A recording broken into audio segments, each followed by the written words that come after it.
믿음으로 살아야 하는 이유라는 제목을 가지고 함께 말씀을 나누고자 합니다. 예, 세상은 변하는 곳이죠. 세상은 변하는 곳입니다. 우리가 시간, 공간 이런 지배를 받는 모든 것들은 다 변할 수밖에 없다. 세월이 시간도 흐르면서 변하고 공간의 위치에 따라서 변하고 그것도 있고요.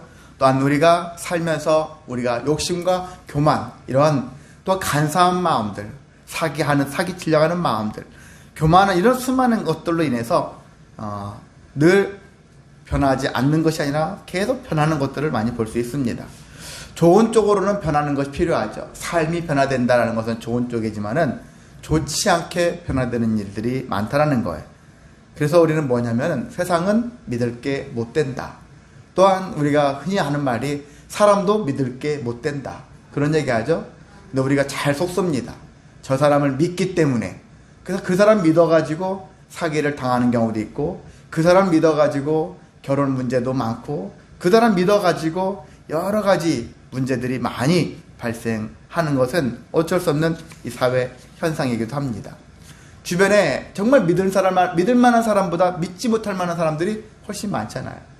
안 그렇습니까? 주변에 여러분이 정말 나는 이 사람 100% 믿어? 이렇게 할 수 있는 사람이 있습니까? 같이 살고 있는 부부도 내 아내를 나는 전적으로 믿어? 내 남편 전적으로 믿어?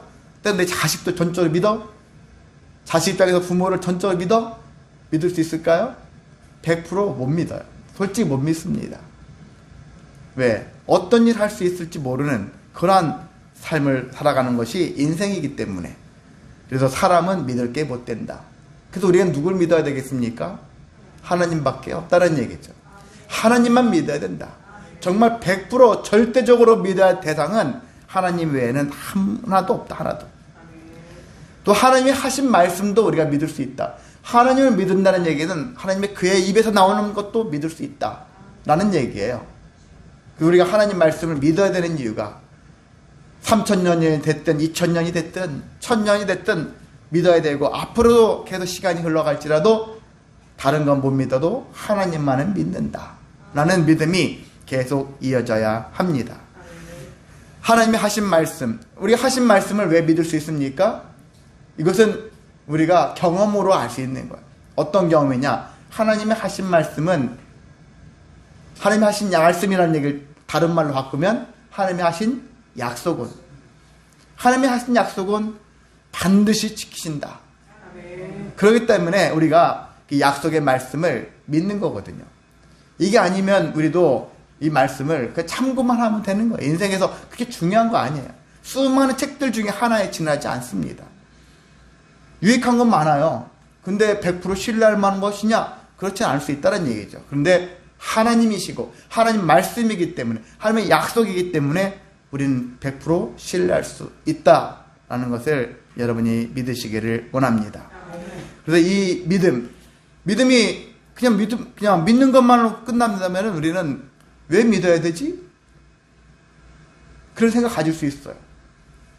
믿고 안 믿고에 별다른 차이가 없어. 그러면 우리가 아무런 믿음을 갖기 위해서 노력할 필요도 없다는 얘기죠. 근데 믿음의 삶을 살다 보면은 우리에게 너무나도 유익한 일들이 있다는 얘기죠. 믿어서 나쁠 일이 하나도 없다는 얘기입니다. 믿어서 좋을 일들만 있다라는 것을 생각하셔서 믿음 가운데 나아가시기 원합니다. 성경은요, 그래서 우리에게 믿음의 사람으로 접근을 합니다. 여러분이 히브리서 11장은 무슨 장이라고 합니까? 믿음장이라고 하죠. 믿음은 보이지 않는 바라는 것들의 실상이, 그런 말씀 다음에 뭐라고 나오죠? 믿음으로 하면서 믿음으로 에녹은, 믿음으로 아브라함은, 믿음으로 뭐 이렇게 나오지 않습니까? 믿음장에서 믿음으로 모든 성경의 인물들을, 대표적인 인물들을 앞에 다 믿음으로 나오는 거예요. 믿음으로 누구는 결과적으로 그들의 인생은 믿음으로 그렇게 살아냈다. 삶을 살아내서 최후의 승리자가 되었다라는 것이거든요. 그래서 저와 여러분도 그런 삶이 되시기를 원합니다. 아멘. 믿음으로 누구는 여러분의 같이 이름 넣어서 시죠. 믿음으로 재성은. 여러분이 그런 삶이 되어야 되는 것입니다. 성경에 수많은 인물들이 이렇게 살았는데 오늘 본문에 있는 말씀에 바디메오라는 사람이 있죠. 그 바디메오라는 사람이 있는데 사실 바디메오라는 사람은 이 바디메오가 이름은 아니에요. 디메오의 아들이라는 뜻을 갖고 있어요. 디메오, 이게 디메오 이런 뜻이에요. 디메오라는 사람의 아들이었다. 근데 이름은 모르는 거 아시죠? 모르지만 맹인이었다. 이런 거. 이 바디메오를 통해서 그래서 하여튼 디메오의 아들을 통해 가지고 왜 우리는 믿음을 살아야 하는지, 믿음이 주는 유익이 무엇인지 이 오늘 본문의 말씀 속에서 그것 몇 가지를 5가지 정도를 발견하고자 합니다. 첫 번째는요, 믿음은 기회를 잡게 한다는 것입니다. 기회가 발생하고요, 기회를 잡게 한다는 거예요. 소경, 맹인 바디메오가 할 수 있는 일은 무엇일까요? 옛날에 장애를 입으면은 대부분 길가에서 구걸을 하는 일들로 많이 살았어요. 그게 내가 할 수 있는 게 그거밖에 없다. 그렇게 생각이 드는 것이죠. 자동으로 나가가지고 한 푼만 주십시오. 이게 그들의 일상이었어요. 마찬가지로 바디메오도 길가에 앉아가지고 소리 질러. 근데 앉아가지고 이 사람이 예수님이 지나간다라는 소식을 듣고서는 예수의 자손, 다윗의 자손 예수여, 나를 불쌍히 여기소서. 그렇게 외쳤어요. 소리를 지르면서 외쳤다는 얘기죠. 바디메오가 왜 그랬을까? 예수라는 소식을 듣고, 그래서 이 기회를 놓치면은 다시는 기회가 없을 것이다. 언제 나한테 또 이런 기회가 올 것이냐. 많은 사람들 착각하는 것이요, 뭐냐면은 나한테는 다음에 또 기회가 또 있어. 인생은 3번의 기회가 있어. 뭐 이런 얘기 하잖아요. 그런데 지나고 나서 나에게 언제 기회가 왔었는데, 나 한 번밖에 안 왔는데, 다시 돌아보면 그에게는 3번 이상의 기회가 온 거예요. 이미 왔었어요. 근데 우리는 놓치고 아니야 이건 아니야. 내가 생각한 기회가 뭔지는 몰라도 기회를 다 놓친 다음에 나중에 한탄하는 모습을 많이 보여주고 있습니다. 여러분도 이미 그렇게 살아왔어요. 저도 돌아보면은 그때가 그 기회였는데 내가 기회를 놓쳤구나. 그렇게 생각할 때가 많거든요. 다음에 또 있지 뭐. 스스로를 위로하는 얘기를 하지만 참 어리석은 위로라고 생각이 듭니다. 근데 바디메오는 그 기회를 놓치면 다시 나한테 기회가 올까? 그래, 지금이야. 지금 소리 질러야 돼. 나를 불쌍히 여기소서 소리를 질러야 돼. 누구에게? 예수에게. 왜 예수에 대해 소리를 질렀습니까? 이 사람은 귀는 발달했잖아요. 눈은 안 보이면 상대적으로 귀가 발달하지 않습니까? 그래서 그 귀뿐만 아니라 사람들 사이에 당시에 한마디로 슈퍼스타는 예수님이거든요. 어딜 가든지 예수의 말씀이 일반 바리새인들과 같지 않고 예수가 하는 일마다 기적이 일어나요. 귀신이 떠나가고 병든 자들이 나아지고 이런 놀라운 역사가 계속 이루어졌다는 일들이 이 사람들의 모든 사람들의 귀에 들릴 수밖에 없단 말이죠. 지금 우리가 휴대폰으로 많은 걸 정보를 한꺼번에 보지만 당시에 그런 부분이 적었다 할지라도 당시 이런 슈퍼스타 같은 예수님 같은 사람들은 금방 삽시간에 동네에 퍼집니다. 그러니까 엄청 이미 알고 있는 정보예요. 예수를 만나야 돼. 만나고 싶다. 예수를 통해서 해결받고 싶다. 그래서 지금도요, 어떤 사람들은 흔히 병에 걸려가 죽을 병에 걸리면 최후의 수단으로 예수를 만나면 병이 나을 수 있다라는 그런 기대를 가지고 교회를 가든지 기도원을 가든지 그렇게 하는 사람들이 여전히 많아요. 병자들이 여전히 기도원을 찾아 어느 기도원 가면은 용하더라 이런 소리를 듣고서 가는 사람들이 여전히 많이 존재합니다. 바디메오는 매우 간절했죠. 간절하면은 이 간절함이 목에서 가만가만하게 머무르는 것이 아니라 바깥으로 뛰어나가요. 여러분도 울고 싶은데 속으로 우는 사람 있죠? 근데 그 간절함이 복받치면은 어떻게 됩니까? 결국 눈물, 콧물 다 쏟고 바깥으로 표출되는 거예요. 간절해지면 안에 머무르지 않고 바깥으로 표출이 된다는 것입니다. 그 예배도 여러분이 간절해져야 되는 거죠. 간절해지면 여러분의 심령이 바깥으로. 드라마 보면 여러분들 어떨 때는 슬픈 장면 나오면 막 거기서 보면서 눈물, 콧물 다 흘리지 않습니까? 그런 것 같이.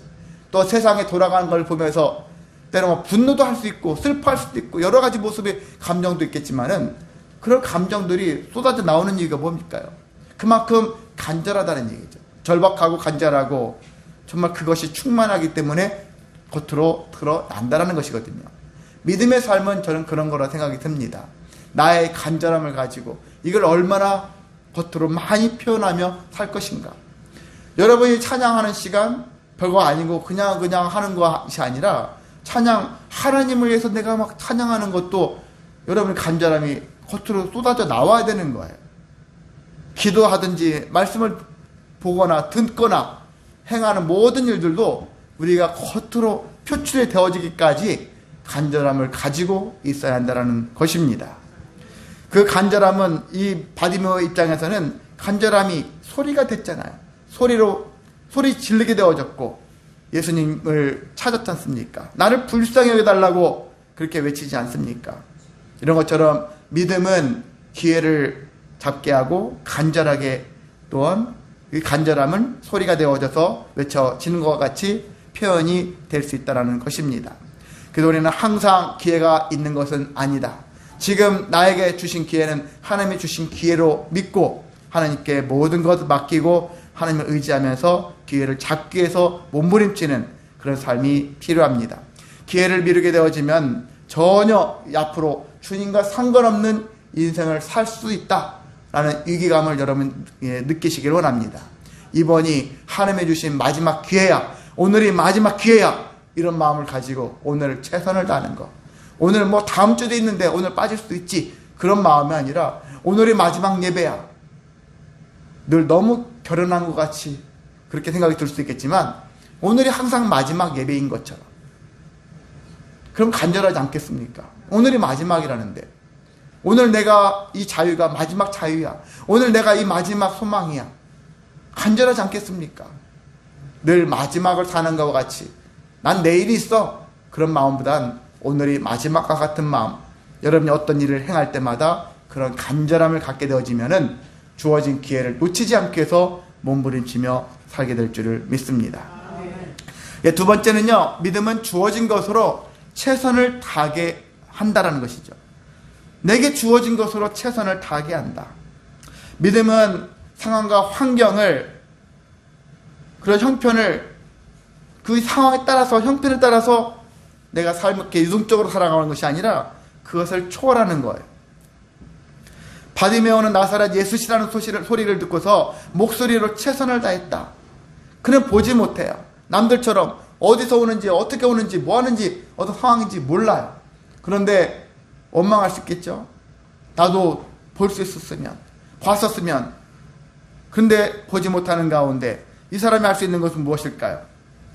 세상에 어리석은 사람들은요, 자기에게 나는 아무것도 없어, 이렇게 말하는 사람들이에요. 나는 아무것도 없어.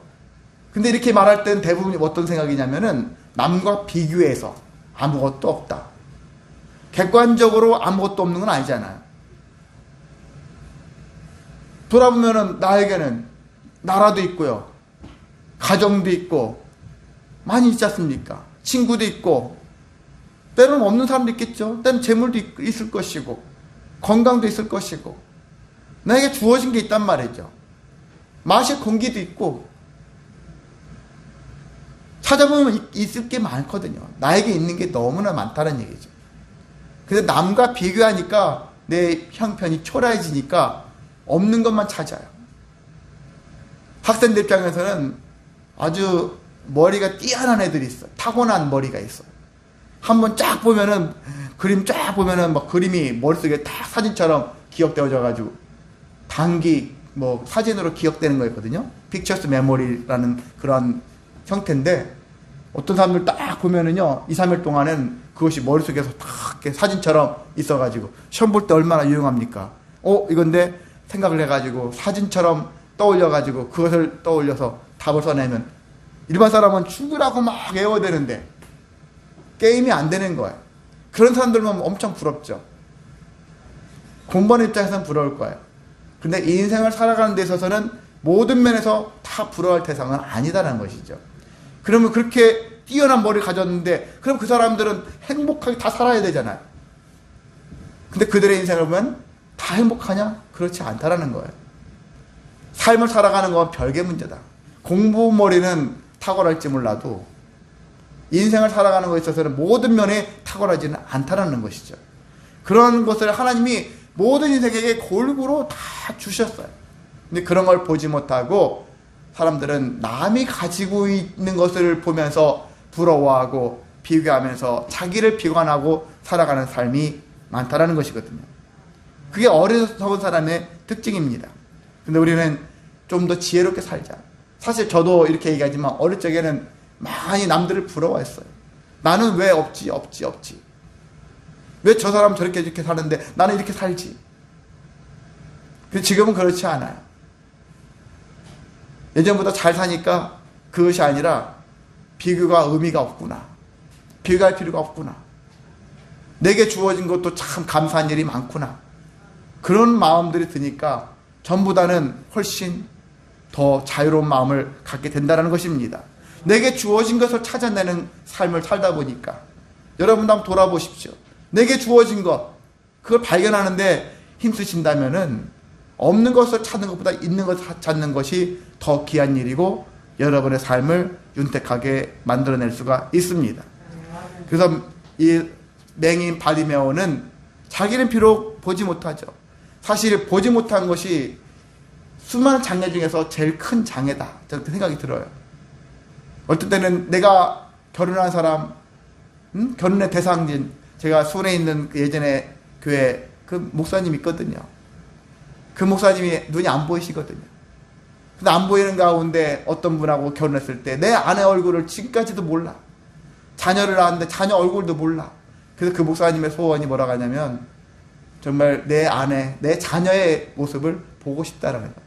진짜 얼굴을 보고 싶다라는 거예요.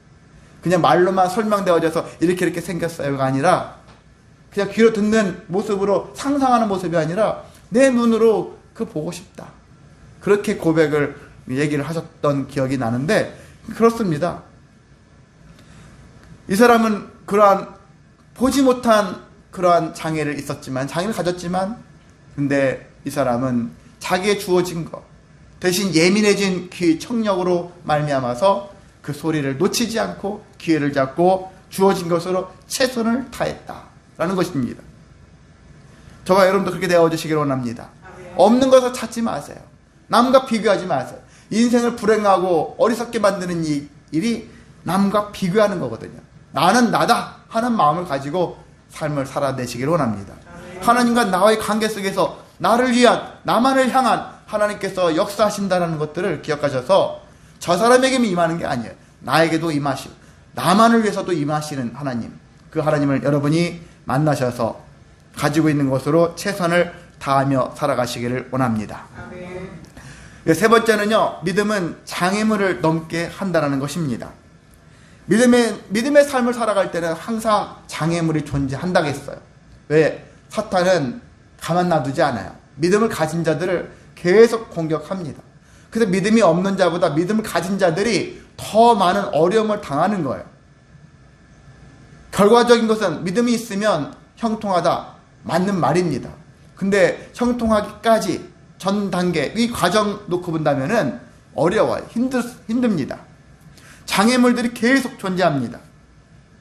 근데 이러한 믿음의 삶 속에서 큰 장애물이 무엇일까? 어떤 게 장애물일까? 돈 때문에 교회 못 나가겠어요 하는 사람도 예전에 많이 봤어요. 왜냐면 교회 목사님들이 가끔 돈 얘기를 할 경우 있거든요. 돈 많은 자, 돈 많이 내는 헌금하는 자를 되게 막 존경해주고 높여주고 세워주고 돈 없는 자들을 괄시하고 이런 면들이 예전에 많이 있었기 때문에 오늘날에도 그런 것이 있을지도 모르겠지만요, 그런 부분들이 너무 많으니까 교회 돈 없는 자들은 교회 가봤자 찬밥이야, 이런 얘기들을 심심치 않게 많이 듣습니다. 그럼 돈 문제냐? 그런 것도 아니에요. 건강이 문제냐? 그것도 아닙니다. 믿음의 문제에서 가장 큰 장애물은 정작 다른 게 아니라 사람이다. 사람이 문제다는 얘기죠. 외적으로는 나를 시기 질투하는 사람들이 존재해요.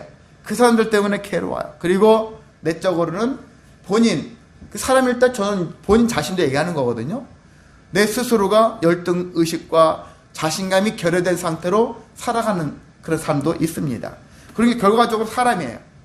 제가 제일 큰 짐은 죄의 짐이라 했는데, 근데 사람들은 실질적으로 체감할 때 제일 큰 무거운 짐은 관계의 짐이에요. 관계 때문에, 이 사람 때문에, 저 사람 때문에, 또 나 자신의 어떤 이런 열등의식, 이런 것들 때문에 늘 무거워요. 여러분이 삶에 짓눌렸을 때 어떤 죄 때문에, 뭐 살인죄나 어떤 뭐 큰 사기죄 이런 걸 지는 거 아니라 일반적으로 사소한 잘잘한 죄 때문에 여러분이 뭐 온몸이 무너지고 그렇게 살 적이 있습니까? 그것보다는 연인들이 헤어져 가지고 그것 때문에 막 울며 불며 그렇게 사는 경우도 있고, 부부간의 관계 때문에, 이런 거 다 사람 관계 아니겠습니까? 친구 관계, 직장에서 직장 상사와의 관계, 이런 모든 관계들이 사람을 아주 짓누르지 않습니까? 그것 때문에 더 많이 짓눌림을 당하고 있습니다. 근데 우리는 사실상 죄로 인한 짓눌림이 더 커야 되는 게 맞는데, 우리가 알게 모르게 죄에 대해서 회피하려는 경향이 크니까. 근데 관계는 당면한 과제처럼 여기니까, 그것 때문에 이 관계는 어쩔 수 없으니까 계속 고민하는 거. 고민을 거듭하니까 큰 무게로 다가오지만 실제는 죄의 무게가 제일 큰 무게예요. 왜? 우리 기준은 관계의 무게가 제일 크게 보이나 하나님 앞에 설 때는 죄의 무게가 가장 무겁다. 하나님이 우리를 보시는 관점은 죄거든요. 죄의 무게를 달거든요. 다른 관계를, 다른 일로 무게를 재는 게 아니라 죄의 유무를, 그 무게를 달기 때문에. 그래서 우리는 하나님 앞에서는 죄의 무게가 심각하다는 것들을 돌아봐야 되겠지만, 난 우리가 관계를 통해서 믿음도 장애를 입을 수 있다. 믿음도 장애물을 만날 수 있다. 그런 것들을 생각하셨을 때 사람의 문제를 가지고서 여러분이 잘 견뎌야 합니다. 그래서 신앙생활도 그래서 지혜롭게 해야 되는 거예요. 함께 교우들과 목회자와 교우들이 서로가 잘 함께 선을 이루어갈 수 있는 모습으로 해야지, 다른 마음 가지고서 접근하게 되어지면 문제가 심각해 돼요. 그래서 교회에 온 사람들이 모두가 성숙하고 거룩하게 잘 신앙이 발전했으면 좋은데 그렇지 못한 사람들이 많아요. 여전히 자기 의가 발달한 사람들이 있습니다. 그래서 멋모르고 덜 익은 벼가 고개를 숙이지 않는 것 같이, 그런 사람들이 교만한 모습으로 다른 사람을 정죄하는 거예요. 어떤 A라는 사람이 기도했는데 당신이 왜 그런 식으로 기도합니까? 자기가 무슨 기도에 용사합니까? 제대로 된 기도자입니까? 그런 거 다른 사람이 하는 일을 막 비판하고 판단하고 그 사람을 평가하려고 하고, 이런 면들이 교회 안에 있어요. 그래서 시험 들게 하고 이런 사람들이 있습니다. 우리도 돌아보는 거예요. 내가 하는 말이, 내가 하는 행동이 누구에게 시험거리가 되지 않는가. 바디모의 입장에서는 있잖아요. 그가 예수님께 나아가고 싶은데 48절에 보세요. 뭐라 합니까? 많은 사람이 뭐 했습니까? 그를 꾸짖었어요. 야, 조용해! 시끄러! 바디메오 입을 막으려고 하는 거예요. 흔히 말해서 입틀막이라고 하죠. 요즘에 그런 말 쓰죠. 입을 틀어막는다. 조용해! 잠잠해! 어디서 떠들어? 이렇게 하는 거예요. 시끄러! 이 사람은 정말 간절해서 예수님을 만나고 문제 해결받고 싶어서 너무 간절함에 처했는데 그 간절함을 다른 사람들이 외면하는 거예요. 왜 그렇습니까? 이 사람들은 제대로 된 구원을 알지 못하니까, 하나님이 주신 그 불쌍히 여기심과 긍휼히 여기심을 체험하지 못했으니까. 체험하면은요, 다른 사람도 그래 나도 체험받았는데 이 사람도 이번에 이 사람이 은혜 받아야지, 이렇게 하지 않겠습니까?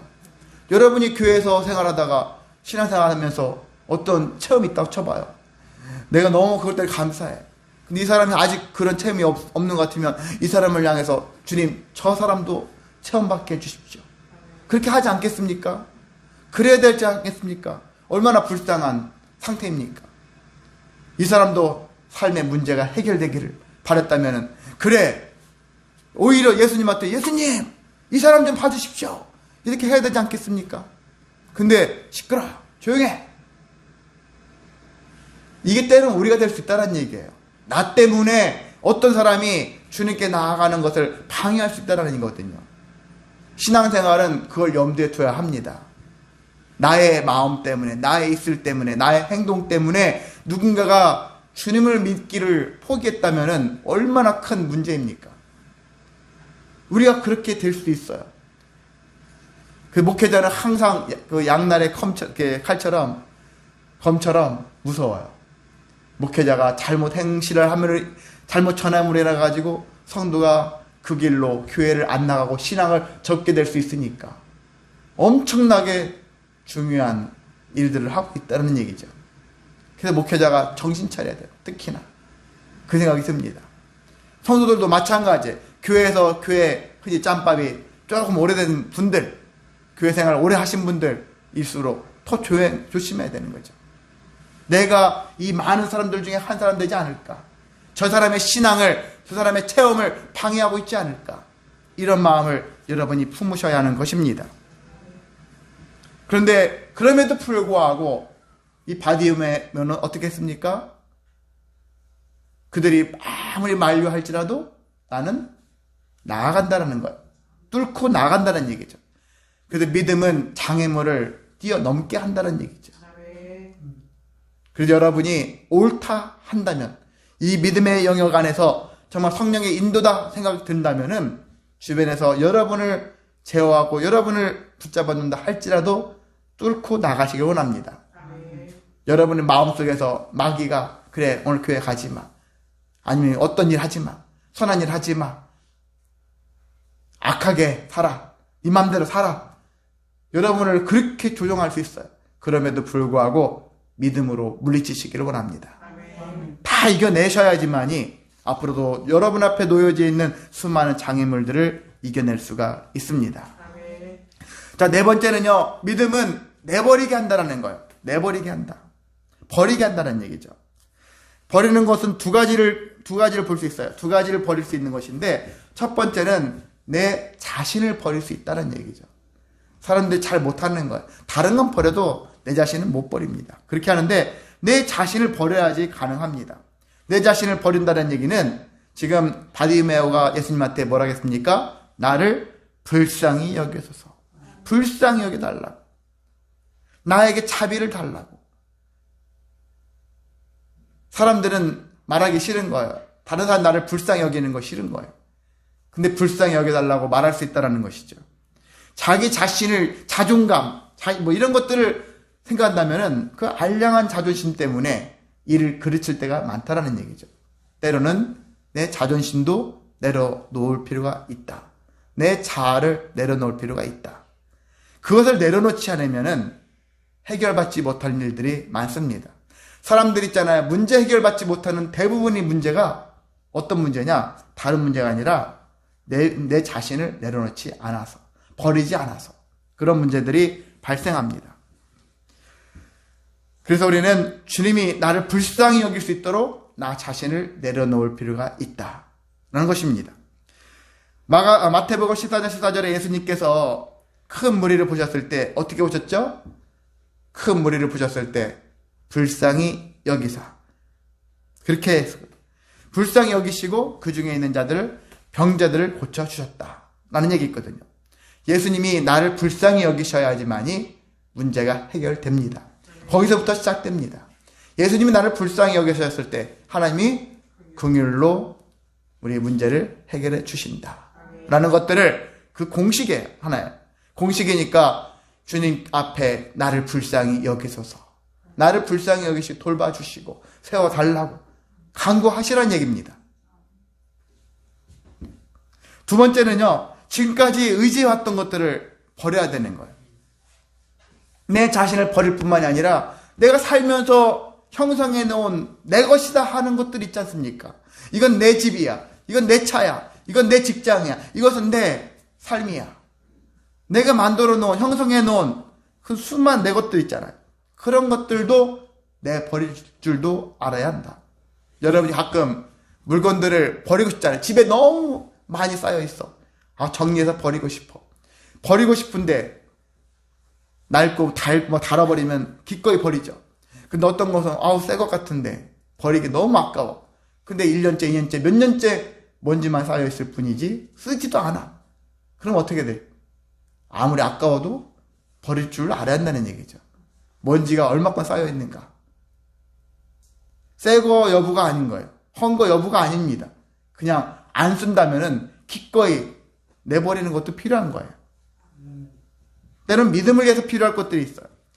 여러분이 알다시피 베드로는 예수님을 만난 다음에 무엇을 버렸습니까? 배와 그물을 버렸어요. 우리가 세리 마태죠. 저기 레이 있죠. 레이는 뭘 버렸습니까? 자기의 직장을 버렸어요. 모든 걸 버려두고 예수님을 따랐다. 그렇게 했고요. 여러분이 지난번에 우리가 수가성 여인 했죠. 이 여인은 물가에 우물에 물동이를 가지고 왔는데 물동이를 내버리고 마을로 들어가서 내가 예수님을 만났다. 이리 와봐라. 자기한테 물동이 중요한 거예요. 물 마시려고 물이 필요해서. 근데 물동이를 내던지고 가는 김에 물동이 가지고 가야 될 거 아니에요. 근데 물동이를 버려두고 지금 마음속에는 예수님을 만난 기쁨이 더 큰 거예요. 내버려둘 줄 아는 것이죠. 바디메오는 예수님이 부르신다는 소리에 무엇을 버렸습니까? 겉옷을 버렸다. 겉옷. 우리는 뭐 버릴 수도 있지. 지금 그 상황이 됩니까? 여러분이 가지고 있는 거 소중한데 지금보다 옛날 사람들의 옷감은요 되게 귀한 거예요. 우리는 막 널린 게 옷이죠. 옛날에는 옷이 귀해요. 이 겉옷은 겉옷뿐만 아니라 잠잘 때 저녁에는 밤에는 이불도 될 수 있는 거예요. 그런 옷이에요. 그러니까 중요한 것입니다. 그런데도 불구하고 내버려 둘 수 있는 예수님께 뛰어가서 예수님 만나는 것이 더 중요하다. 그런 것이죠. 우리는 성경의 인물 중에 여기만 제가 소개한 사람뿐만이 아니라 더 많은 부분에서 자기 것을 내버리고 주님을 따르는 주님의 제자가 되는 그런 모습을 가지고 있는 사람들을 많이 만날 수가 있습니다. 그래서 우리는 잘 버려야 되는 거예요. 아무거나 버리면 나는 것이 아니라 내 자신을 버리되 좋은 곳은 놔둬야 되지만 좋지 않은 것들은 버려야 되는, 모든 걸 다 죽이라는 건 아니에요. 모든 걸 다 버리라는 건 아니에요. 정말 가치 있는 것들을 구별하면서 의미 있는 것들을 가지고 가고 의미 없는 것들은 버릴 줄 아는 그러한 분별력 있는 믿음을 갖는 저와 여러분 되시기를 원합니다. 왜냐하면 우리는 새 사람으로 가기 위해서는 새 것이 필요한 거예요. 옛사람의 했던 것을 가져가면 그거 아무것도 아닌 거예요.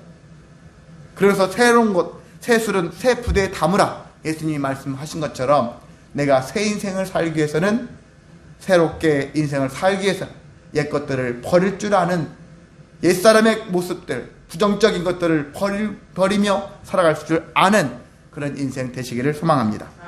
다섯 번째는요, 믿음은 소망을 이루게 하고 따르게 한다는 것입니다. 예수님이 바디메오에게 무엇을 하여 주기를 원하느냐 라고 물으셨을 때 보기를 원합니다. 보기를 원한다. 일반적으로 소경 지금 하는 일이 직업이 어떻게 보면 구걸이에요. 구걸인데 돈 좀 주십시오. 내가 여기 안 나오게 돈이 많았으면 좋겠습니다.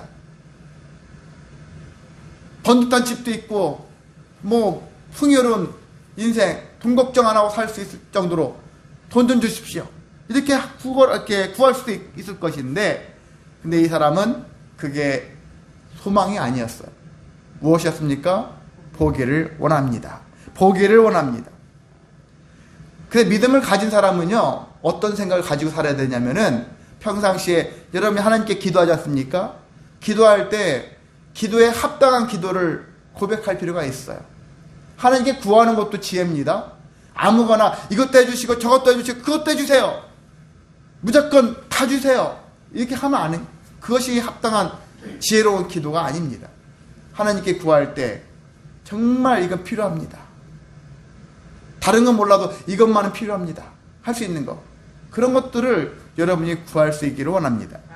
그래서 하나님께 기도하는 것들, 질문이 이렇게 하면 좋은 질문을 하는 거. 하나님, 이렇게 이것을 구할까요? 저것을 구할까요?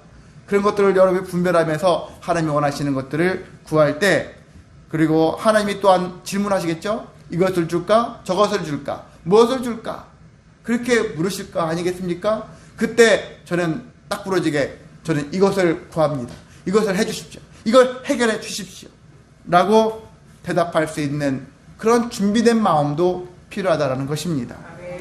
그래서 이 바디메오는 단순하게 세상에서 원하는 그런 것들을 구하지 않고 자기의 간절함, 평상시 정말 보기를 원했던 것들, 아마 이 사람이 내가 너한테 한 가지 소원을 들어줄게, 여러분한테 한 가지 소원을 들어준다 했을 때 여러분은 무엇을 구할 것입니까?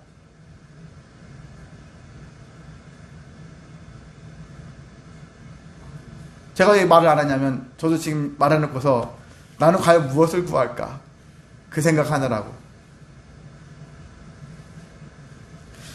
우리가 지혜로운 자가 되기를 원합니다. 내 생각만 구하는 것이 아니라, 내가 어떤 한 가지가 아니라 정말 하나님이 원하시는 그 한 가지를 여러분이 발견하시고 그 원하는 것들을 구하는 삶이 되시기를 원합니다. 바울도 자기가 아팠다 했잖아요. 그 아픈 것 회복되기를, 치료되어지기를 그렇게 구했는데 하나님이 들어주시지 않다라는 것들을 알았고 그 이후에는 구하지 않았다는 얘기잖아요. 약할 때 강함 되시는 주님을 통해서 믿음의 승리를 이루며 살겠다 고백하지 않습니까? 그런 것처럼 우리가 이것을 구할 수 있고 저것도 구할 수 있죠. 그런데 돌아보면은 하나님이 정말 구하기를 원하시는 것들이 있다라는 것들을 우리는 발견할 수 있거든요. 기도하다 보면 발견할 수가 있습니다. 그것을 여러분이 발견하시고 그것을 전적으로 구하시다 보면 언제 어느 날 주님이 내가 너에게 무엇을 해주기를 원하느냐, 그럼 여러분은 주저하지 않고 고민하지 않고 그것을 고백하고 그것을 간구하고 그래서 응답받을 수 있게 될 줄을 믿습니다. 자, 그래서 예수님이 그렇게 보기를 원한다고 하자 예수님 뭐라고 했습니까? 내 믿음이 너를 구원했다 라고 하셨습니다.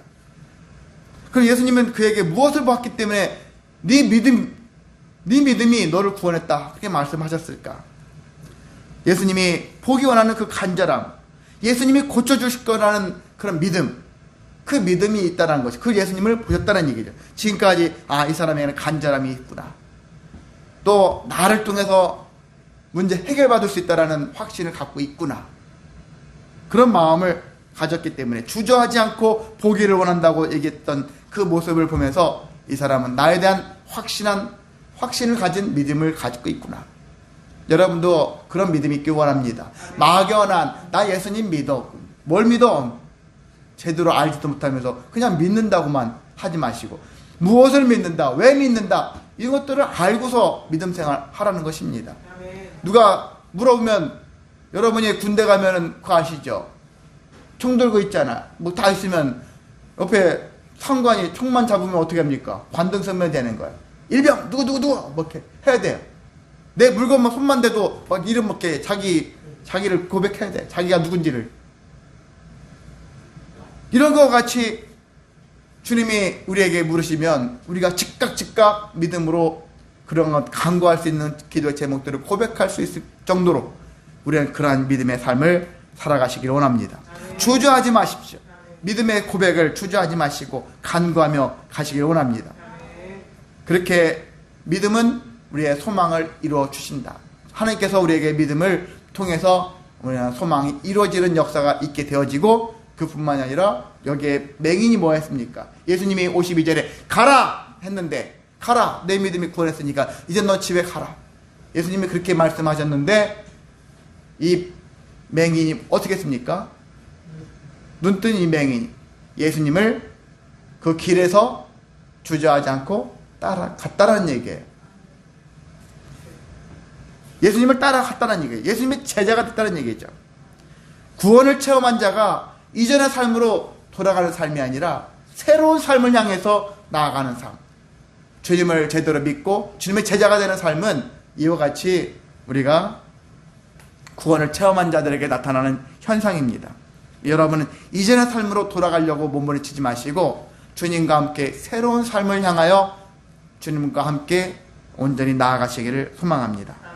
자, 그렇습니다. 이렇게 믿음으로 바디메오는 눈이 고침받았고 영혼도 구원을 받았고 주님의 제자가 되어진 것처럼 우리도 믿음을 가지고 있으면은 한 맹인에게 나타나는 현상이지만 우리들에게도 이와 같은 현상이 일어날 수 있고요. 이것이 아닌 이상의 또 다른 어떤 역사들이 계속해서 일어날 수가 있습니다.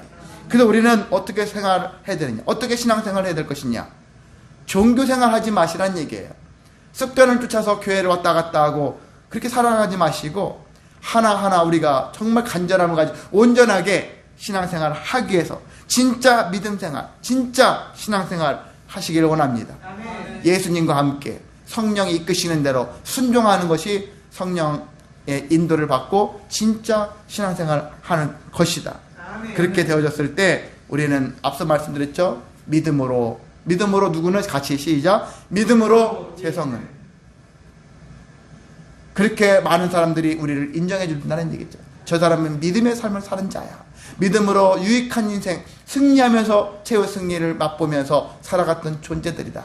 그러한 인정받는 삶을 살아갈 수 있다는 것입니다.